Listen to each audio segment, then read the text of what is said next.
It's always a good day when we get to start with breaking news with our guy Patrick Reusse here. Of course, my button bar's not working, so I can't fire the sounder. But Pat, the Twins have signed a starting pitcher. Wow, I'm ready. It's a minor league contract. Homer Bailey? He's a former. He's a former Cy Young Award winner, 20 win season at one point. Let's see here. He's been in decline. You're trying to tell me he's been in a little bit of a decline, has he? Well, I mean, he had like a 9.20 ERA last year in 14 starts. Dallas Keuchel has signed with the Minnesota Twins. Really? Wow. Well, the good thing about Dallas is if he hits you right square in the forehead, it won't hurt. So that's a good thing. He's throwing now about 84. That's the new. So, well, actually, so I'm just going through some tweets here. There's a place like a baseball training facility called Driveline. Oh yes, that made Caleb Thielbar a hard thrower and guys like that. Yeah, it's like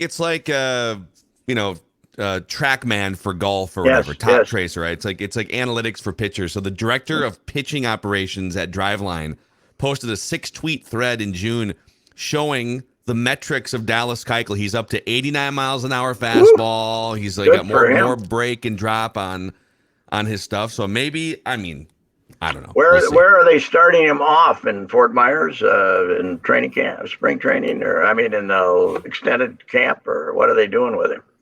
Yeah, where they sent it? Where they didn't tell us. They didn't tell us if they're sending him right to St. Paul, or they probably sending him someplace else, right? No, I think the only information we have is that John Heyman just tweeted Keuchel to the Twins on a minor league deal. So we'll wait for more details. They're getting reinforcements in case some starter gets hurt for the pennant drive here. As our team last night showed its feisty determination to hold on to first place. Right? They could have slipped into a tie with the Guardians, but they came back and won a game, and that was best thing. I said this on Twitter. It proved to be popular. The best thing that happened to them was when the replay guys screwed up the Michael A. Taylor play at first base and called him out, because if the bases were loaded, there's no way to score a run. Bases loaded, no outs, no chance. There's no chance. So they did us a favor by screwing up that call. What did they see on that play, by the way? Like, did they think that it was what a weird deal? Well, they were. I don't know who. I think Jeff Nelson was one of the replay guys this week, and I don't know who the other guy was. And they were, eating pizza and drinking beer, and they got interrupted here. Probably that's got to be the greatest gig in sports, isn't it? Sitting in the in the thing, the baseball replay, watching a bunch of games. Yeah, you go to New York. New York, put you in a $400 a night hotel room. You call a room service, and then you waddle over there and don't give a damn when you. If we take it 4 minutes here, let's just let it stand. What the hell? Best part about that game, Patrick, was Gallo being tossed. That was the best part of the game. He did him a huge favor by getting tossed from the game. Good. But also, how about those for rabbit ears from the umpire? What does he care if the guy barks at him from the dugout? For God's sake, let's go back to where you damn near have to spit on the umpire to get thrown out of the game. Okay, if you say that pitch was outside, they're going to throw you out of the game. What the hell? And was that the end of the inning?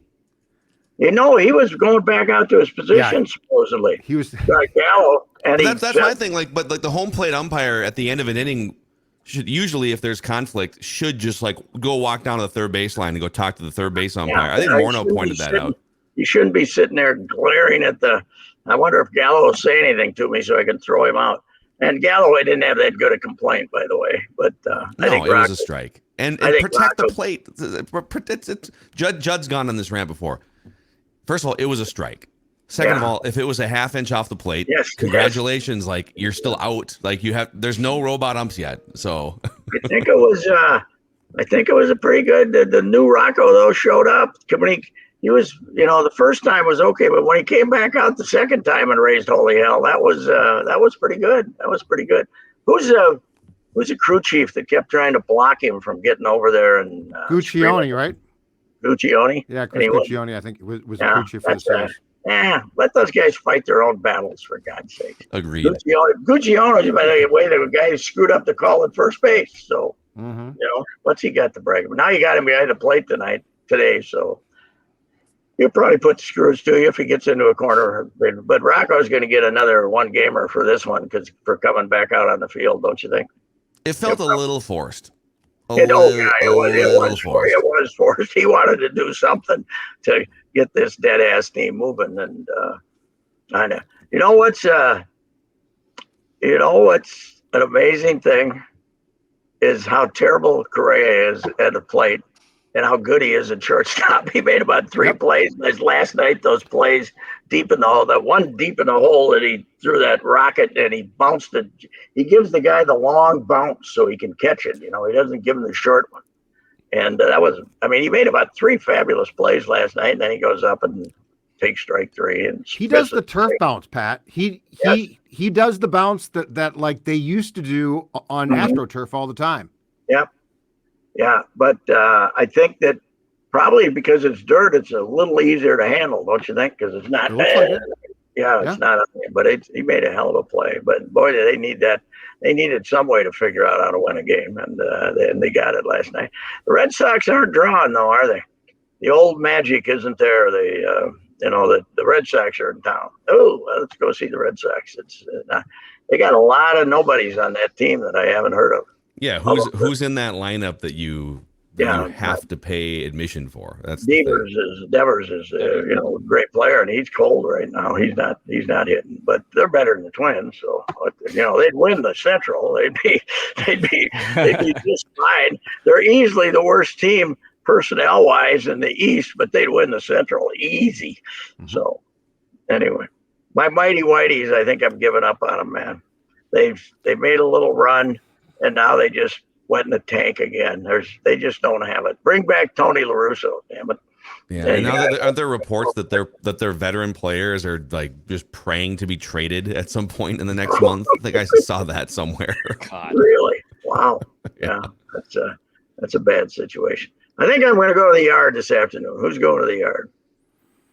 You going to the yard? Don't all raise your hands at once. No, I'm not. I'm undecided. Depends on what time I get done here because games go so fast now. Yeah, right. It could be the 6th before I get there, and then I have to park, and I'm late. Yeah. Although yesterday we almost went 3 for you last night. Of course, that was 10 innings too.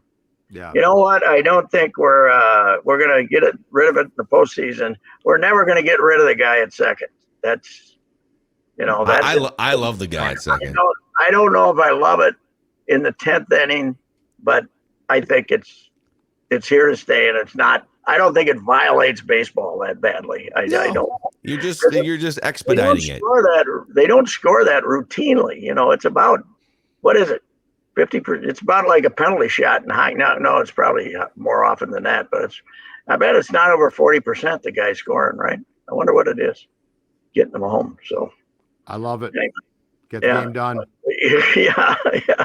That's it. And hockey does their thing and changes the rules completely in the postseason, so baseball can too. What the heck? But what's weird is if whether you love it or hate it, baseball decided this is good for the game. It's good for fan interest. It keeps things snappy. This is gonna help us improve our product, right? But then when you have the most eyeballs on your product in October, you go away from it. That's what I don't understand. Yeah, but hockey, as I say, one overtime and then play 3-on-3. Let's go. What do we want to play till 4:00 in the morning for? Let's go. I agree. I know like we romanticize the triple overtime, overtime game. Those are Warriors. Unnecessary. Warriors. They're moving up the ice like my 12-year-old grandson's hockey team by the time they play the 3rd overtime. Anyway, throw me the puck. Maybe I'll hit you in the head and go in the net. Let's go here. It's awful. Overtime hockey is awful. First period, fine. First period's good. That's fine. After that, so maybe like 10 minutes of sudden death, and if you can't decide it, 3-on-3. Let's go. 3-on-3 is great. I love the 3-on-3. So it is. It's a great format. Yes, sir. So Everybody excited for tonight's draft? 53rd pick, baby. That ought to be a good player, huh? 53rd pick. There's all sorts of fireworks. So we had a couple, we've had the Beal trade earlier this week. And then last night you had the 3-team trade that sends Marcus Smart to Memphis, Tyus Jones to Washington, which is interesting because I wonder if they flip him. Washington's trying to tank for somebody though, aren't they?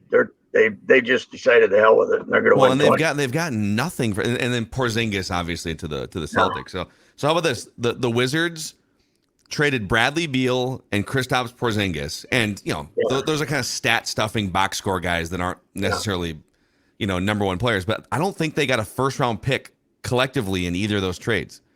They got a handful of second round picks, Tyus Jones, and like another young player or two. But they don't care. But is Portland a place for Cat? They if they're keeping Lillard, they want a big man. They're trying to figure out a big man. So is that a place for him? There's been a ton of Phil Mackey generated keyboard and blogger and podcast warrior steam. We sort of invented that like 3 weeks ago. But I've seen it beyond well. It's hard to be a more credible source than Score North, but I've seen it a couple of other places too. But until you get, it's amazing how you can start something.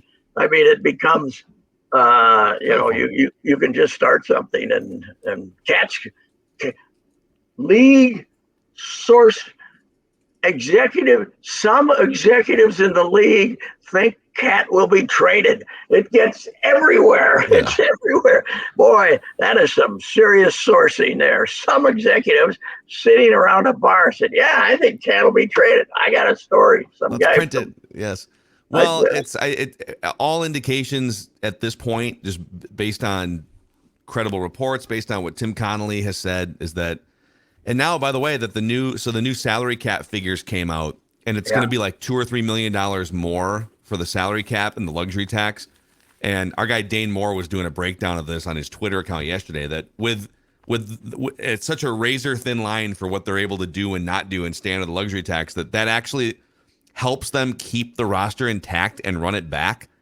So I think the odds are in favor of them just running it back, Pat. Well, if they think he can get non-signed because of this.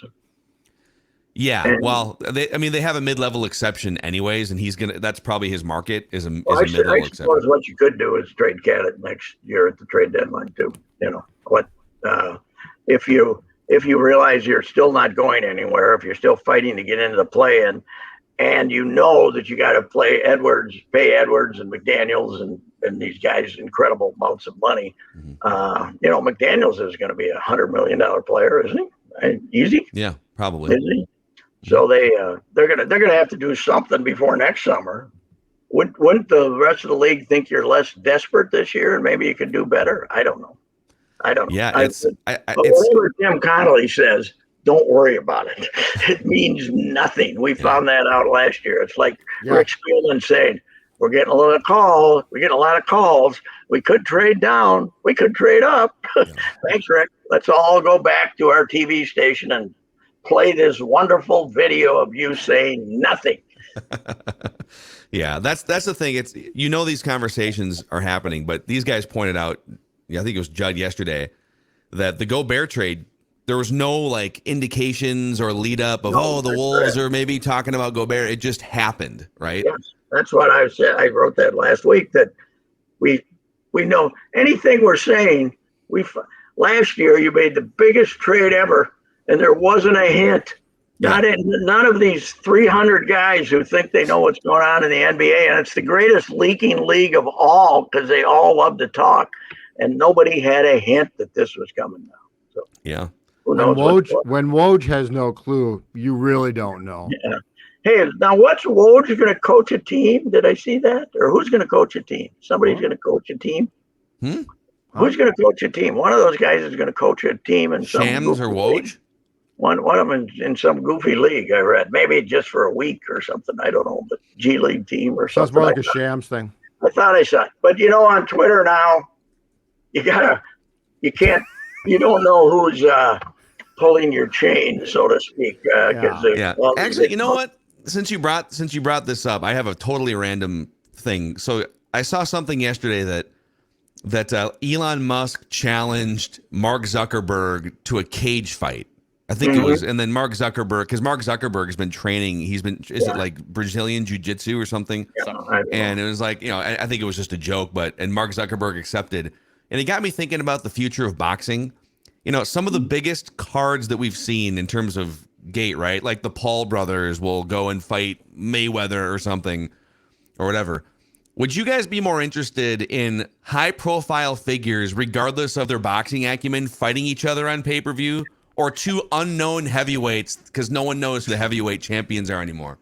Like, would you pay money to watch two well-known billionaires duke it out on pay-per-view? We've had a couple of those things, haven't we? Didn't we have some actors fight some? Didn't Mickey Rourke fight a couple of people?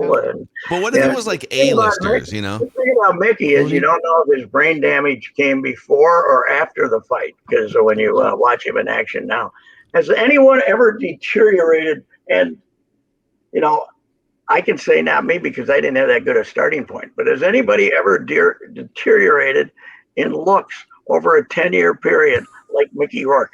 Oh, he was this handsome guy, the greatest role ever in the Body Heat movie, the guy, the arsonist. And 10 years later, it's give the guy $20. He's broke, it was. Well, did you guys see that movie, The Wrestler, that came out 10 or 15 years ago? Which he's fantastic in. Yeah. It was terrible, but he looked the part of an old, washed up, dried out wrestler. Yeah. Plus, Reusse Unchained was in there, and there were a couple of scenes there that were worth watching. When Reusse Unchained is playing an over-the-hill stripper, I'll watch the movie, But there's not much she's bad in. She's been in a lot of films, and she's usually really good. She really is good. She is really good. I was bored last night after the Twins game. I was watching old Gary Shandling episodes on, Larry Sanders shows. Oh, God. God almighty. Rip Torn might be the greatest character in the history of Rip. Artie, the stage manager, is the greatest. God, there was some funny stuff. One of the greatest shows of all time. Yeah. It was absolutely. But it's funny when you look at it, how long ago that was. She was saying, I remember the Larry Sanders show, like it was 8 years ago. It was like 20, But anyway, weekend, we're all, the Twinks are leaving town. And when they get back, after being in both Atlanta and Baltimore, how many games under 500 do you got? Oh, my God. One under 6? No. What are they going to do? They're going to go to Detroit. They're going to go to Detroit and win 2 out of 3. They'll win 2 out of 3. They're going to go to Atlanta and they won't win a game. And Baltimore, they'll be below 500. I don't think they're going to be like 6 games under, but 3 or 4. We were wrong. We shorted them one prediction on their last road trip, but I got them on. I think this is a 9-gamer, right? Not 10. 9-gamer. Yeah. Like 3-6. I got them 3-6. Best possible. Did you see, Patrick, who they're sending here for the 4th of July? They're sending the Royals here. Yeah. Come see the Kansas City Royals. What are you doing? What do you think Major League Baseball is looking at all the teams and prioritizing who the Twins invite? What are you even mad about? If I'm the Twins, I'm like the 4th of July. I get the Who cares? The country doesn't care who plays the Twins. I don't care about the country. I care about what I can watch. Is it a day game, or do they shooting fireworks off? They're probably shooting fireworks off. I have not looked. It's a day game. Nobody's there. But if you ever want to know about the true value of modern spring training, the Kansas City Royals were the phenomenon of Arizona. They were at one point, they were like 18-3. They were beating everybody with all these young players. And now they're going to catch Oakland. I think they won 19 games. It's incredible how rotten they are. By the way, all these A's fans that are now coming out of the woodwork, outraged over the A's leaving. Screw you. Yes. Go to a baseball game. You let them play in that crap stadium for we were talking about this the other day. It's been out of date for 25 years, and it wasn't good when it started. And then the worst thing is, I said this to Judd and Declan, they brought in and built a mountain out in left field for Al Davis. They showed you how much they care about you, right? They showed you by saying, we don't care. We're going to ruin your baseball stadium, even though you've won a few World Series for us, because we can get this charlatan, crazy man back to have football so we can get drunk on Sundays. So the hell with Oakland. You're right. Amen. Pat, we got to go. We got a scoop session coming up later on here with Doogie here, so we got to clear the decks. But, get the inside on Dallas Keuchel there from the Duke, man. Well, you hit all over this one. Aren't you excited? 5 years too late. Yes. All right. See you. All right, Pat. Bye. And we'll get Pat's full breakdown of the second-round draft pick, the Timberwolves pick, tonight as well. By the way, Reusse Unchained presented by Power Lodge and Miller Marine. We're talking about throttle therapy, folks. We're talking about Bennington pontoons. 3 locations for Power Lodge: Brainerd, Onamia, and Ramsey. Miller Marine in St. Cloud. Over 300 pontoons in stock. There's Judd getting his fishing reel ready here on this YouTube channel. You know I love to fish. You know that I love to dive into the water. Right yeah, exactly right. And you know why? Because this guy needs throttle therapy. It's tough being sports dad, and it's certainly tough for all of us being Minnesota sports therapists. So what do we need when we're off the clock? Throttle therapy, and you get that with a Bennington. PowerLodge.com or MillerMarine.com. Reusse Unchained.